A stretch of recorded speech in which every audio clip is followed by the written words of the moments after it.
Hey there, it's Mike Langford. Welcome to another episode of the Modern Financial Advisor Podcast. This week on the show, Reese Harper, CEO of Elements, is with me for a conversation that I think might transform the way financial advisors approach conversations with their prospects and clients. I'm going to file this one under, I wonder what took the industry so long to come up with this idea. It's really fascinating stuff. You'll absolutely love this episode, and Reese is a fantastic guest. Okay, before we get to it, if you haven't done so already, please do make sure you subscribe to the podcast on Apple Podcasts, Spotify, Google Play, Amazon, the YouTubes, or wherever you like to get your podcast jam on. And if you have a question or a suggestion for a topic or a guest, hit me up. I'm basically at Mike Langford everywhere, and you can send an email to podcast@finservmarketing.com. and we'll get to you. Okay, let's get to the conversation with Reese Harper. Well, Reese Harper, so wonderful to see you fresh out of the boardroom, crossing town to get back to your home office. Welcome to the Modern Financial Advisor Podcast. Mike, the variety of life and all the fun things I get to do, it surprises me so much. But yeah, a board meeting to a podcast, this conversation is a lot easier and more fun than what comes out of a boardroom sometimes. But I'm excited to talk to financial advisors now. There we go. They're my people. They are your people, and you actually are one of them. And Yes. we'll dive into that a little bit later. So let's dive into this concept that really is at the heart of why you built Elements and what makes it so powerful. The fact is, and I've talked about this on this show many times, financial consumers are very uncomfortable with finances, and they're just as importantly, very uncomfortable about talking about their finances, right? We live in a society where it's like, hey, if you don't have enough money, you feel like you didn't accomplish as much as you should. And if you have too much money, you feel some shame because, other people are doing without. Our brains go squirrely when we start thinking about money. And in our prep call, you said that many people are actually outright skeptical of financial services. And I thought that's really an astute observation because, there's a lot of media out there talking about the financial world and so forth. And most people aren't super educated about finances. So when they come into a financial advisor's office, they're probably a little anxious, frankly. So why don't we start here? How will you give us an elevator pitch for Elements and why it helps financial advisors and their clients increase their comfort level around the conversations that result in solid financial advice? Well, Elements is financial vitals software. And that might sound different to people, but if you think about going to the doctor's office and getting a blood test or look your cholesterol reading, your HDL level, that's kind of what Elements is for money. So we're trying to innovate and create really meaningful financial vital signs that can help with preventive financial care, identify things in advance, prioritize advice sequencing, right? The sequencing of advice is important. Like, in what order am I going to burden this person with everything? And then just making the advisor's role more transparent, more intuitive to the client. I just think the consumer generally doesn't understand what it means to do finances and money. They don't know what that means generally. And we don't do a great job of helping educate them. And so Elements is sort of designed to be the vital signs that sit between a client and an advisor to help make finances make sense to the client and also help the advisor know what to say and what advice to give. I think that's kind of an elevator pitch. I love it. It's the way you were describing it there as the and the way you describe it on your website, as these vital signs. And it really does make sense when you think about it that way, because you go to the doctor's office and first thing they do is let's get you on the scale, see how much you weigh, measure your weight, measure your height and weight, and then they get you in there, they take your pulse, right? Like, what's your heart rate looking like? And then they do your blood pressure, right? So they've got, right out of the gate, even if you've been going to that doctor for years, they know some things about you, right? They know, like, what's going on with a couple of baseline things. Now, it doesn't tell them everything. They haven't gone through the exhaustive tests, right? But if you walked into a doctor's office and they just said, "Go ahead, sit down," and they just started telling you what you should do with your health, you'd be like, "What's going on here?" Right? Like, you're not just Yeah. yeah, Yeah, and that's where medicine used to be, like, in the 4th century, you know? yeah, You if you don't know, like, it probably vital signs for medicine, I've looked into this actually and done some research on it, but it at one point when people expressed pain, the de facto approach was to go to a witch, right? In the community and dump them in a black cauldron and put some things on them, and if it yeah, didn't work, you might wanna kill them. I mean, it's just there's lots of there was lots of bad medical advice coming out yeah, of, humanity for quite a while. They started developing a pulse rate where you s that was, like, the first thing. They would measure it in different places in the body, but there was a lot of assumptions they would make about how many times the heart would beat within a 1-minute period of time. right, And, financial advice has really not evolved to, like, vital signs make medicine more effective, not because they're the only answer. It's not like just because someone's blood pressure is high, therefore we give them statins. yeah, And statins aren't always bad. They're not always good. Like, they're not bad or good. They're just a tool that an individual can use right, to sort of make a determination on their own with their healthcare provider of how they're going to live their best life and extend their longevity. And I think we haven't really thought about money that way as much. We've kind of thought about money as, like, more is better all the time. Like, you just need more of it, yeah, and then the more you get, the earlier you get it, then your Monte Carlo simulation is yeah, looks good. But as you know, Mike, a lot of the fear that we have may not be related to the size of our bank account. Like, it yeah, sometimes financial fear, you could have it if you have a lot of money, or you could have financial fear if you have a little bit of money. And when we sit down with a client, what we'll find is when you take their vitals and you measure, let's say one financial vital is we call it's their liquid score. We mhm, call it liquid term. yeah, It estimates the number of years someone could go right now on their bank accounts and after tax investments on their current spending. So it just takes current spending yeah, and divides it into their asset base of bank accounts and investment accounts that are not 401ks and qualified plans. sure, And it'll reflect a score. It'll be like a 1. That would be like you have 100 grand and you spend 100 grand, your score then would be a 1.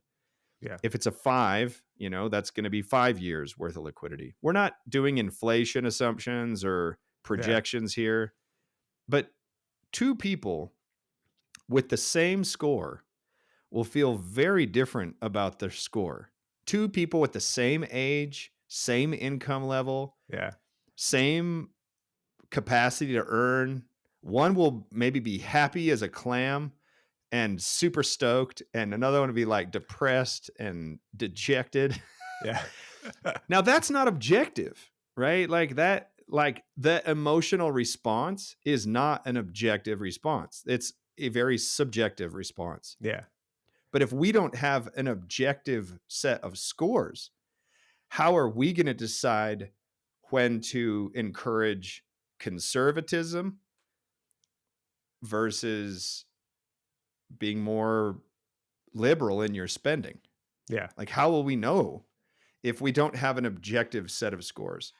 And so I just think that medicine became more practical when it developed vital signs and started using them in a standard way across their patient base.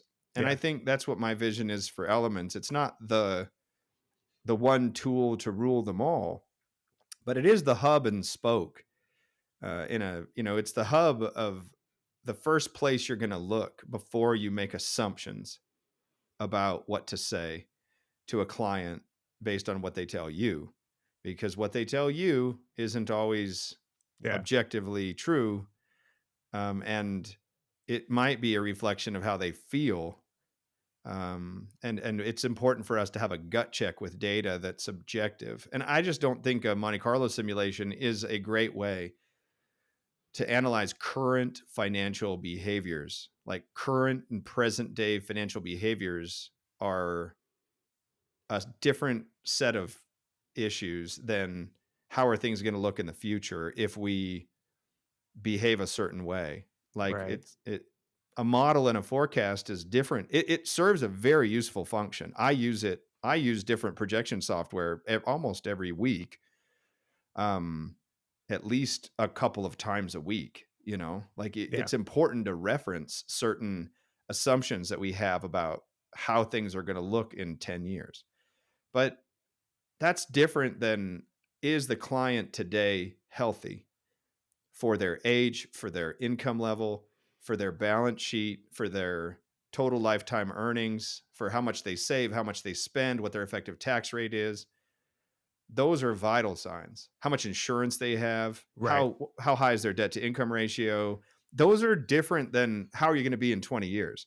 If we want to fix the future, we have to improve the vital signs today, because those vital signs are what drive the projection. They're what make it better. Yeah. So if we focus on improving vitals, bringing someone's blood pressure down or improving their cholesterol, we optimize the outcome. Yeah. And you know what I like about it? One of the things you articulated, I think, incredibly well is that two clients can react to the same information differently, right? Mm, And you're touching on something there that I think is relatively new for our industry, and it is understanding that people's uh, interaction with money is very mm, emotional, right? That for yes. it means different things for everybody, right? So, I mean, some people, like you said, if you told them that, hey, listen, you could stop working today and not worry for an entire year, you'd have plenty of money to live for an entire year. They're like, you mean I could take a year off? Yes. That would be in their brain. Like I could take a year off and do circumnavigate the world. I could, live a better, like a vibrant life now, versus waiting until I'm 70 years old or whatever their target retirement age is. Yeah. Whereas to your point, some other person be like, wait a minute, you mean if I get laid off, I'd have only a year of runway and Yeah.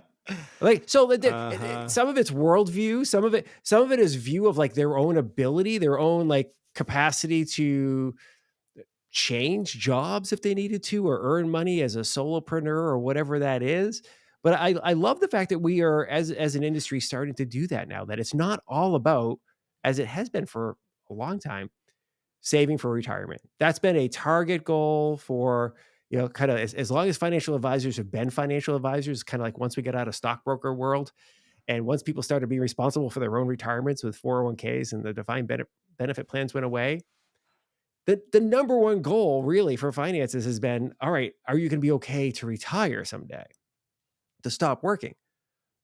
But there's lots of people who are okay working longer if they can have a more vibrant life now.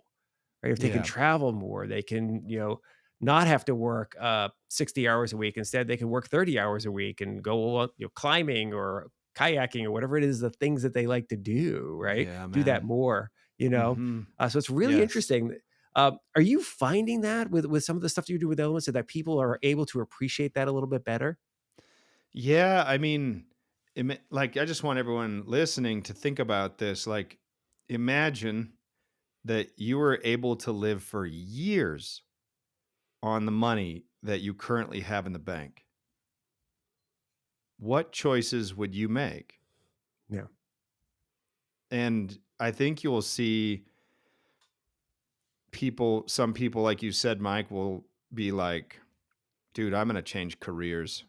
Mm, I'm going to change jobs. I'm going to double down. I've been telling myself I couldn't take a step backwards, but now I know I can take a step backwards to take two steps forward. So I'm going to pivot and take a new job. Another person might go, oh my gosh, why are we telling ourselves we can't go on this vacation to Thailand? We've been wanting to go our whole life and we have 2 years in the bank. Like, when is it going to get better than that? right. Let's go now. Another person will be like, I only have 2 years. Oh my gosh, we got to cut our spending. We've got to like, um, we've got to like let go of our boat payment. You know, they'll make different decisions. Everyone will make different decisions. But the point is, when you reflect to them a vital sign that they hadn't contemplated before, like, because most people don't think about their money in terms of how long could it last me, and some of our vital signs we display them in years, like how long could you last. And it's the one that we call like the mother lode, is called total term. It's a vital sign where it just takes their total net worth and it divides it by their annual spending. And man, I'll have people that score will be a 15 or a 20. Their Monte Carlo simulation will show not great.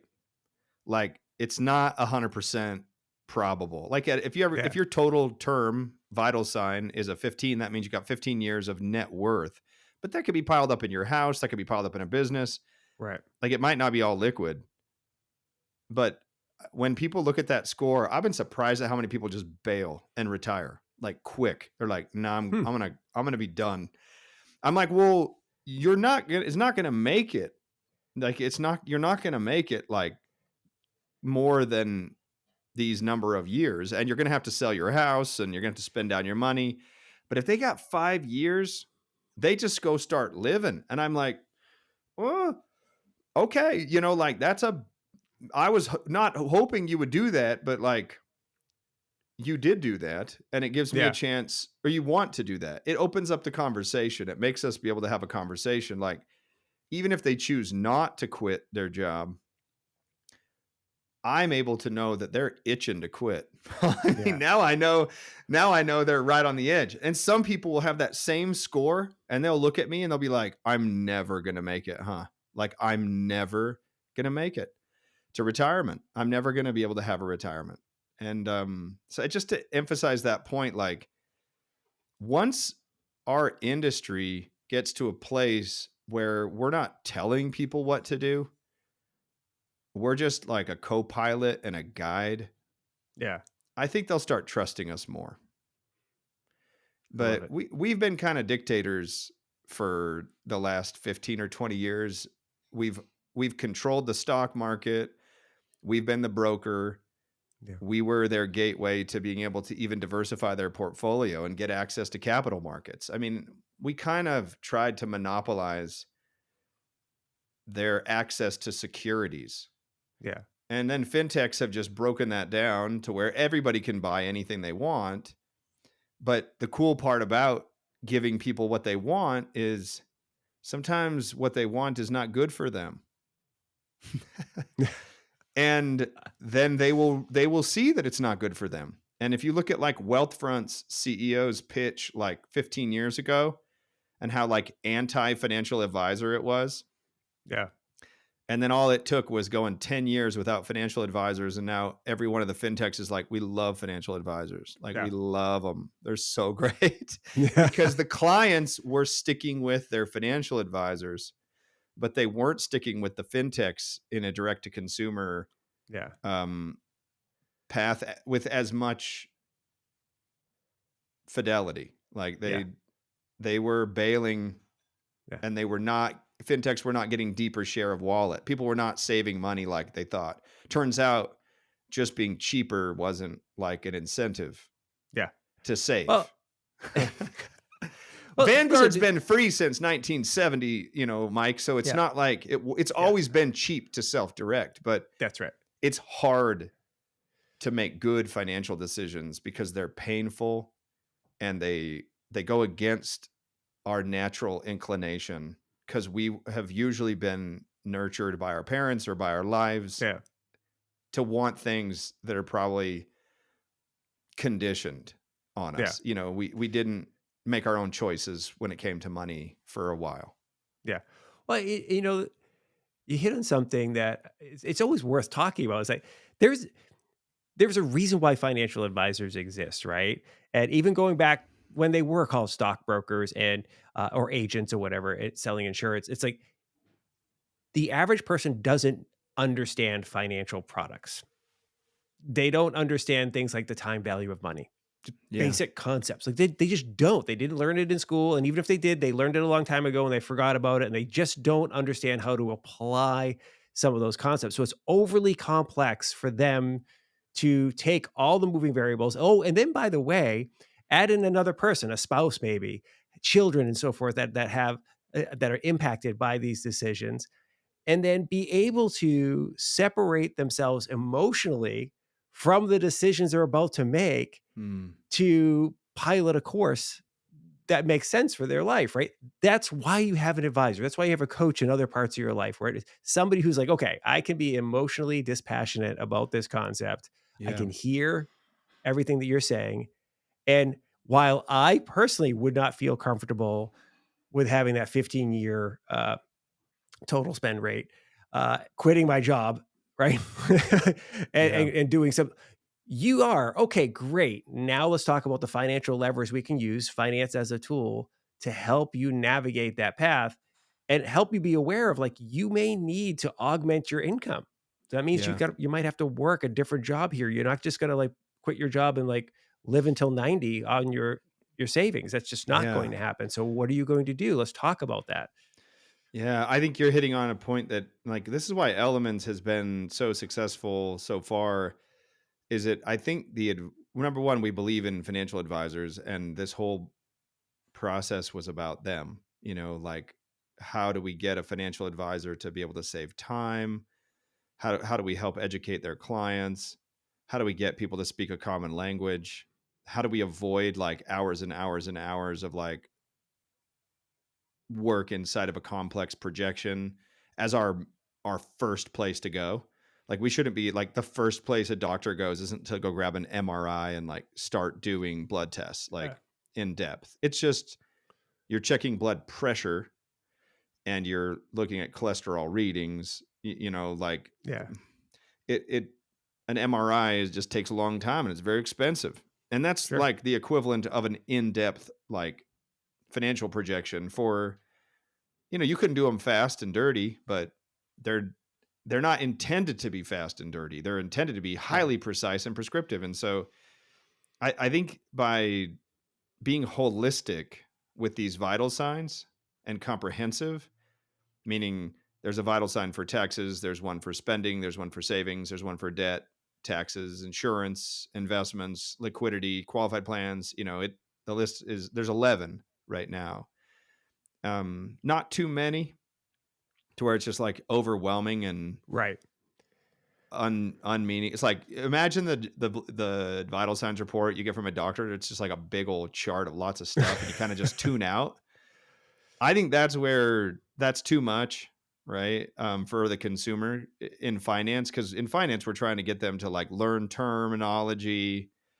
But I'm like, we were very thoughtful about this, Mike. Like, why are we gonna introduce inflation to someone like at the beginning of a conversation when they're first coming Right. into a firm? No. Are we going to introduce Monte Carlo simulations at like the first point of contact with someone? You can, but it's not like usually the first step. Yeah. It's usually like a balance sheet question, like where are your assets located and are they reasonably diverse or are you highly concentrated in your balance sheet? Well, financial planning software doesn't answer that question. Like, do you have the right mix of Yeah. assets and is this a nice mix for someone at your age and income level? Yeah. Well, like for example, if you have a net worth of 300,000, but it's all in one primary residence, like you're illiquid, you don't have any qualified plans and let's say you're an associate doctor working for another doctor, you don't own a business, your whole net worth is tied up in a house because you decided to pay off your mortgage. Like we don't have those types of discussions yet in a benchmarkable shared common language kind of way as an industry. We don't. Yeah. Like I think that's one of the most important questions you could be asking is I mean there's hundreds of questions, but like this house example, let's just say the question is this good or bad? Well, we don't even measure this right now. Like, we don't even have data sets. Like, we don't know what the outcome of paying off your mortgage early has in terms of real life implications on income for a person. What Right. if on average we compared two groups of people, people that didn't pay off their mortgage and people that did, and the people that didn't productively took some more risk in their life to get to a better job or increase Right. their education level? How much more lifetime earnings would someone have by not paying off their mortgage if they appropriately grew their income? Because income generation is the whole game. And Right. financial advisors right now, we don't talk about making more money. I mean, we don't talk Yeah. about how to help people make more.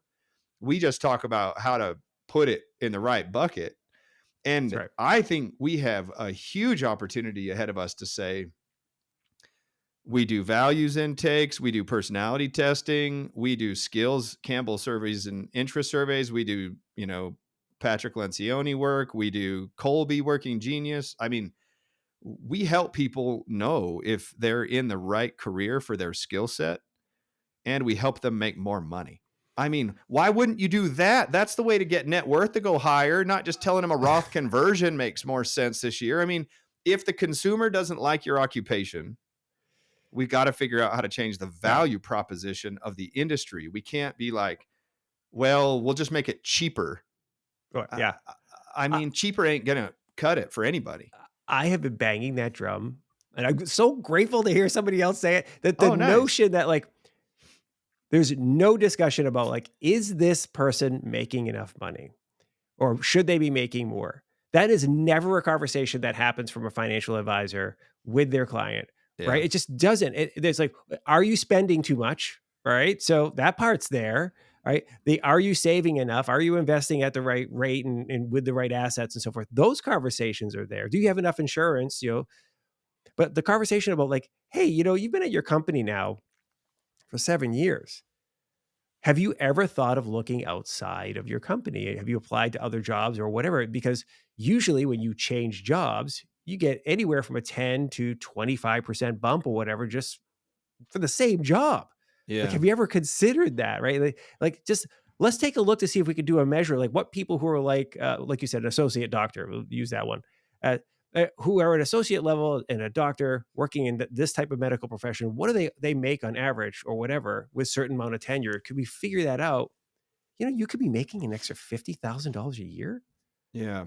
Yeah, and that's where I think the industry's headed by when you start to, like, I started an RIA in 2007, and I was kind of a generic financial advisor work at that time, working with business owners just generally. By generic, I Mhm. mean I didn't have an occupational focus in my practice. And then at about 2010, after I had started realizing that I needed to focus and specialize because 08, 09 kind of destroyed my life. Financially, I was fine, but like my practice wasn't growing in the 2008, 2009 period, as the market kind of fell apart in real estate crisis and great recession at time. And I had a few dentists and I was like, I'm just going to go after the dental market. Yeah. And it was scary. It was super scary because like my I remember talking to my one of my closer friends that was one of my clients, and he's like, "Dude, I'm not a dentist. Like, what are you doing? Like, kicking me to the curb?" And it was really emotionally stressful to pick a niche, and go for it. But now I look at that, and today we have dentists in every state. Dentist Advisors is doing really well. We're working with young dentists, in a way that most financial advisors have never been able to get down market because of elements in the technology that Mhm. we've been able to build. But the thing I took away from that, to your point about income, is we know a ton of ways to help these guys make more money.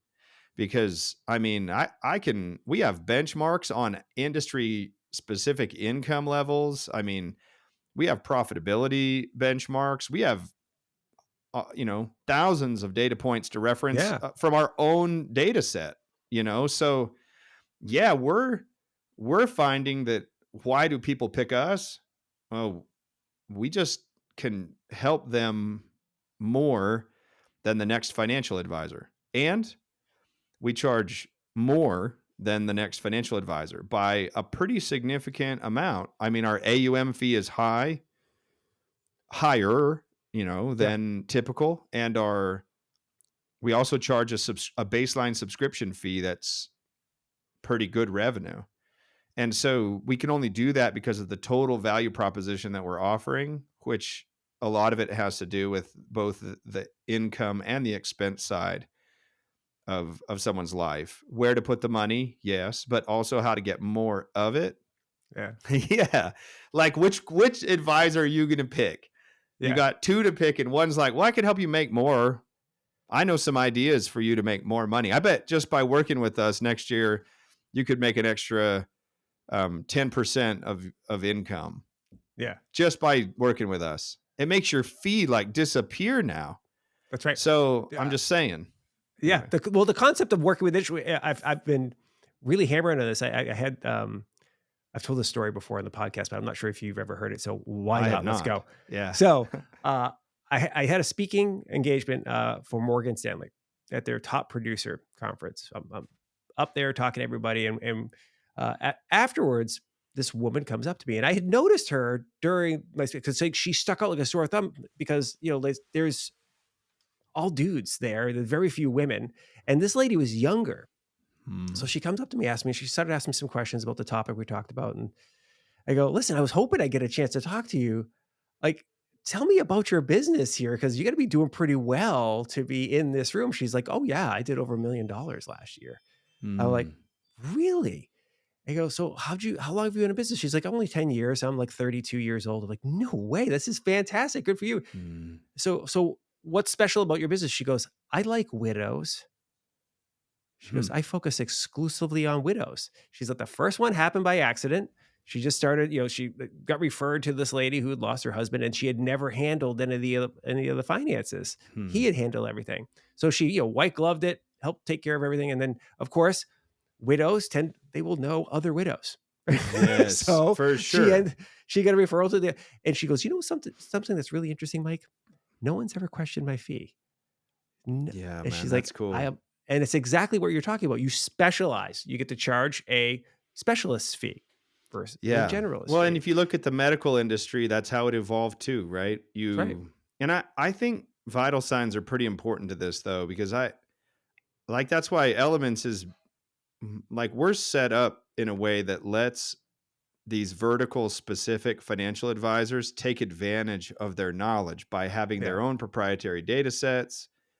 Um, we're working towards that vision where your firm, if it specializes and chooses to really add value, can use these vitals in a way that helps increase your sales conversion rate, the top of the funnel with your marketing. Because now Yeah. consumers are more interested in you as a specific firm because you have unique data, and you can only get that by committing to the niche. Like at the end of the day, that's the takeaway is lots of good things will happen to you if you commit to your niche market.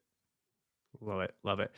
So I had this question teed up here. I was going to ask you about dentist advisors. That is an active business as you described. So this isn't like something you used to do. This is something you actually do today. Yeah, I Uh, sit on the board of that business. I'm the CEO at Elements, and I work 90% of my mind is there. But okay. I was full time at Dentist Advisors prior, and I do sit on the board and really enjoy the strategy there. Oh, so you get to be on both sides of this board meeting thing. You get to Yeah, be yeah. I get to be get the beat one up that's by the like, board. it's made me a lot better board member. Like I'm so nice now. I mean, Being I'm on nice both. but firm. I know where to be firm and where not to be like getting distracted by That's what hilarious. doesn't matter and let your ego kind of get involved. But Yeah. that was a lesson. I shouldn't say I know how. I'm learning how to do Yeah. that. Yeah. That's great. That's fantastic. So what about serving dentists, if you will, influence your decision to build elements, right? Because you're not the first person who was a financial advisor who all of a sudden decided, you know what? I'm going to be develop a fintech solution for other advisors, some sort of solution for other advisors. In fact, you're not the first one on this show, right? I've had many people on the show who kind Mhm. of took that path. What was your kind of, oh yeah, this thing needs to exist. I should build this. Where did that come from? Inside of I was in Boston, um, at the Yankee Dental Convention, and I was speaking to a pretty like, what I consider a big group. It was like a few hundred people, so I was pretty stoked. Um, what I said resonated, and a long line formed, and after the meeting, I looked at the line and I was like, "Holy cow, dude, like, I'll never be able to get through this line." Even today, I was just waiting for the probably, maybe there's 20 people or 25 people that lined up to talk. And the reason someone lines up after a meeting and stands in line is Yeah. because they've got some emotional pain they're dealing with. They don't stand there to congratulate you on a good speech. That's Um, right. and so if they're there, there's some pain. But and I knew that it's only a certain amount of like financial pain, it fades pretty quickly uh, to other realities in life that are more painful than finances. Yeah. And so maybe it's one of your kids calling, or maybe it's like one of the dentist practices got an emergency patient. You just see the back of the line is where people start fading the first, right? Because Yeah. when they have to look at waiting to ask Reese his pain question or getting to put out the fire, they'll put the fires out. And that was just an analogy of how the whole industry works right now. Is the line to get real answers is long, and it's slow, and it requires a ton of data and a lot of effort, and for the consumer. The Yeah. consumer has to metaphorically wait in line. Now, you might say, you're listening, you might be a financial advisor, be like, "They don't have to wait in line for me. Oh my gosh, I'm ready to do the work." In their mind, it, you can't, like, they're not showing up at your office enough because of Yeah. this reality. Like, the line is a metaphorical line where they assume you probably can't do anything for them. You're just investing money once they have it, and they don't have it most of the time. So you're getting the ones that do, because the ones that do raise their hand and Yeah. they're like, "I'm in pain. I got a lot of money." And they'll wait in line. And the people that like have questions that they assume are kind of like, "You can't help me with this," they'll wait in line for a little bit, but they'll leave pretty quickly. Yeah. And in other words, they won't call you. And so I was like, we got to create a way to, while these people are sitting in the audience listening to me, they're filling out something that tells me more about them and helps me jump to a conclusion quickly and make them see that I can help. They have to know I can help them specifically as individuals. And that, and it's got to be fast, and I just can't take a ton of time. I've got to get a set Yeah. of something. And so that's where Elements was born, was like, I started wondering about vital signs, maybe, and one vital sign, 10 vital signs. I had like 100. I started using them in real practice in a Yeah. spreadsheet. Actually, I used Smartsheet initially, which is probably a dead company almost by now. But it worked, and I started creating like images and pictures and put artwork up in my office and framed it, and like started teaching from these vital signs. And eventually it was just like, okay, this is working. I like it. It anchored me as an advisor to be able to know someone's blood pressure before they showed up. If you know someone's savings rate, if you knew their liquidity, if you knew someone's net worth, their age, their income level, if you knew like their insurance, and not just knowing the data points, but every one of them had grades that weren't like A, B, C, D, but grades that were like, if liquidity is a 1, that's low for this group. It's typical for this, and it's high for this group. Like, if you could reference a data set and see who's typical, who's atypical, then it helps you focus on the single piece of advice that you want to give, because that's what's going to get the client to engage, is you as a specialist coming up with the one single thing that they need to do next that no Yeah. one has told them. And the way you can come up with it is developing subject matter expertise in a niche and referencing a set of vital signs to save you the time up front. And that's why I think, everybody should be giving out free financial assessments with vital signs, just getting these scorecards out with your face on it, with your words to it, with your video recording on it, because it'll move the needle because it's Yeah. their data, it's their vitals, and you're comparing them to a standard set of scores, and it moves the needle. So that's how it Yeah. started. And Dentist Advisors was the birthplace. It was inside of a mid-market RIA that, is still running today and uses the product. I love it. I love it. Well, that's a great transition to like the last question I have for you today because I know we're up against it. Um, when you go to the website, you go to getelements.com. Yeah. One of the things, if you scroll down, you'll see that you have basically articulated that this can be used for onboarding new clients or demonstrating value to prospective clients. So, Yeah. how does that process work? How could advise? Because that's a big question we have on the show all the time: is how do I get new clients? How do I accelerate bringing on new clients? So, how does one go about using elements to accelerate that process? Yeah, and your audience is probably, they're not going to see this, but just for the sake of you and me, because we like hanging out and sharing things. I'm showing you how they would use it. So if you see here on the dashboard, we have a vital signs chart that is up for Aaron and Catherine Brown. Okay. What advisors will do is they'll pull up this vital signs chart because the prospective client the is willing to fill out their data. It takes 5 to 7 minutes depending on the number of assets and debts people have, but they fill out this onboarding and they get this scorecard. And then what you can do as an advisor is just hit record and talk about one or two things that you're noticing that, like in this case, you see how this debt to income ratio is 59%. Yes. That's super high. You can see that debt payments of 113 and income of 190, and then that's a 59% debt to income ratio. The only way that's possible, because you can get a mortgage at about 42% debt to income ratio. That's the Yeah. maximum like mortgage you can usually get by state law.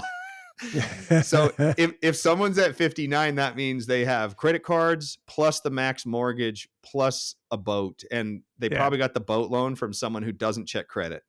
And so like that would be the thing I would say, like, full stop, dude. This person has a year and a half worth of liquidity, as you can see from this vital sign here, liquid term score. We've got to figure out this debt rate because this savings rate is 3%. Like, Yeah.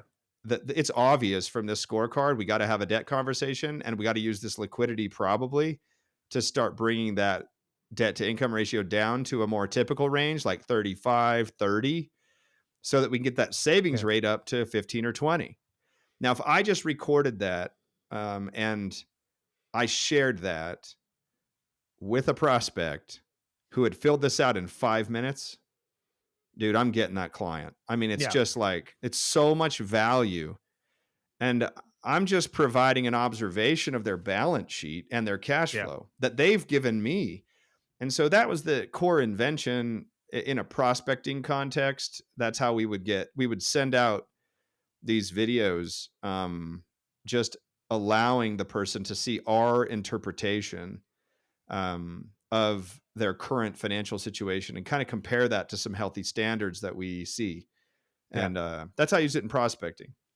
I love it. I love it. Well, this has been fantastic. So, getelements.com is the website. Reese Harper, you're on LinkedIn and other places, I assume. Yes, I mean, I'd love to hang out with people. Just come and say hi to me on Twitter. Probably is Okay. the place, and just DM me, or X. I gotta call it X now. X. But Reese Sure. Harper CFP. You Okay. can find me online. Sounds great. All right. Thanks for coming on the show. Been great having you. Thanks, Mike. It's been fun, man. You've got a great insight into the industry, and it's always fun to hear your stories. Thank you, sir. See ya.